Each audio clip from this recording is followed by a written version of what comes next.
ప్రభునందు ప్రియులారా, మీ అందరికీ ప్రభు అయిన యేసుక్రీస్తు నామమున శుభములు. సంఘం ఇంకనూ ఎందుకు నిలిచి ఉన్నది? ప్రియులారా, దేవుని సంఘము ఏర్పడి ఇప్పటికి 2000 సంవత్సరాలు దాటిపోయినది. ఇంకనూ సంఘము ఉనికిలో ఉన్నది, నానాటికి అభివృద్ధి చెందుతున్నది. ఎందుకు అంటే సంఘ స్థాపకుడు మన ప్రభు అయిన యేసు. సంఘమును గురించి ఆయన చెప్పిన మాటను ఒక్కసారి పరికించండి. మత్తయి రాసిన సువార్త 16వ అధ్యాయము 18వ వచనం. ఈ బండ మీద నా సంఘమును కట్టుదును, పాతాళ లోక ద్వారములు దాని ఎదుట నిలువ నేరవని నేను నీతో చెప్పుచున్నాను. ప్రియులారా, సంఘము ఏర్పడినప్పటి నుండి ఇప్పటి వరకు సాతానుడు సంఘం మీద దాడి చేస్తూనే ఉన్నాడు. ఎంతో మంది నియంతలు సంఘాన్ని నిర్మూలించాలని సంఘాన్ని హింసలకు గురి చేశారు. చాలా సంవత్సరాల క్రితం రుమేనియా దేశములో జరిగిన క్రైస్తవ వ్యతిరేక నిర్ణయాల వల్ల ఒక పట్టణంలోని ఒక చర్చిని ప్రభుత్వం మూసివేయాలని ప్రయత్నం చేసింది. దాని కొరకై వారు ఆ చర్చి భవనానికి ఉన్న కరెంటును నిలిపివేశారు, నీటి సరఫరాను ఆపివేశారు, డ్రైనేజ్ కాలువలను మూసివేశారు. ఇవన్నీ చేసిన వారు ఒకవేళ బిల్డింగ్ను నేలమట్టం చేయొచ్చు, కానీ సంఘాన్ని వారు ఏమీ చేయలేరు. ఎందుకంటే సంఘము ఒక భవనం కాదు, ఒక గుడిసె కాదు. సంఘం ఒక సమాజము, విశ్వాసుల గుంపు, సజీవమైనది. ప్రియులారా, సంఘమును ఎందుకు నిర్మూలించలేరు అంటే సంఘమునకు మూలరాయి మన ప్రభు అయిన యేసు.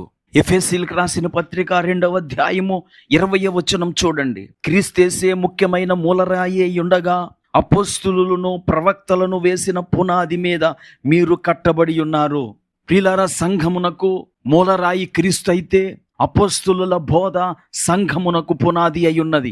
ఆ అపోస్తులుల పునాది మీద కట్టబడినది గనుక సంఘము ఇప్పటి వరకు నిలిచి ఉన్నది. అది ప్రభు రాకడ వరకు నిలిచి ఉండును. ప్రియులారా, సంఘము యొక్క బలాన్ని గురించి యేసు ప్రభు వారు పేతురుతో చెప్పాడు, పాతాళ లోక ద్వారములు దాని ఎదుట నిలువ నేరవు అని. ప్రాచీన కాలములో ద్వారము బలానికి, శక్తికి, అధికారానికి గుర్తుగా ఉండేది. పాతాళ లోక ద్వారములు నిలువ నేరవు అంటే సాతాను యొక్క శక్తి సంఘమునకు వ్యతిరేకంగా పనిచేయదు అని అర్థం. సంఘాన్ని పాడు చేయాలని సాతానుడు అప్పటి నుంచి ఇప్పటి వరకు ప్రయత్నం చేస్తూనే ఉన్నాడు. అది వాని వల్ల కాలేకపోయినది. ఎందుకంటే దేవుడు సంఘమునకు పరిశుద్ధాత్మ శక్తినిచ్చాడు. ఇంకా పాతాళ లోక ద్వారములంటే మరణానికి సాదృశ్యం. ఆదిమ సంఘములో స్టెఫను చంపబడ్డాడు, అపోస్తులు జైలులో పెట్టబడ్డారు, హతసాక్షులుగా చంపబడ్డారు. కానీ సంఘము అభివృద్ధి చెందినదే గాని అంతరించిపోలేదు. రోమా సామ్రాజ్యము సంఘాన్ని అణిచివేయాలని ప్రయత్నం చేసింది, కానీ సంఘము ప్రపంచమంతా విస్తరించినది.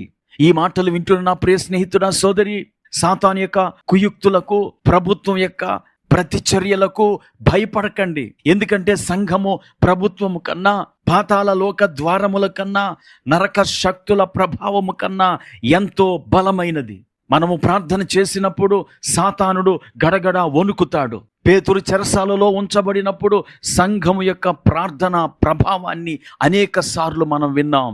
దేవదూత వెళ్ళి పేతురును విడిపించుకొని సంఘములోనికి తీసుకొచ్చాడు.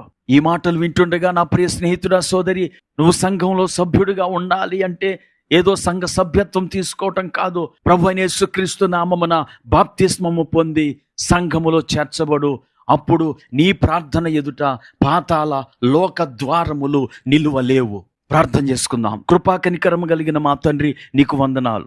సంఘం అంటే ఒక బిల్డింగ్ కాదని, అది క్రీస్తును అంగీకరించిన వ్యక్తుల సమూహమని మీరు ఈ వర్తమానము ద్వారా తెలియచేశారు. ఎవరైతే నిన్ను అంగీకరించి ప్రార్థన చేస్తారో ఆ ప్రార్థన ఎదుట పాతాళ లోక ద్వారాలు నిలువ నేరవు అని చెప్పారు. ఈ మాటలు వింటున్న మా వీక్షకులు సంఘము బయట ఉండకుండా సంఘ సభ్యులుగా ఉండి ఆ బలమును, ఆ అధికారాన్ని కలిగి ఉండే కృప దయచేయమని యేసుక్రీస్తు నామమున ప్రార్థించి వేడుకుంటున్నాము.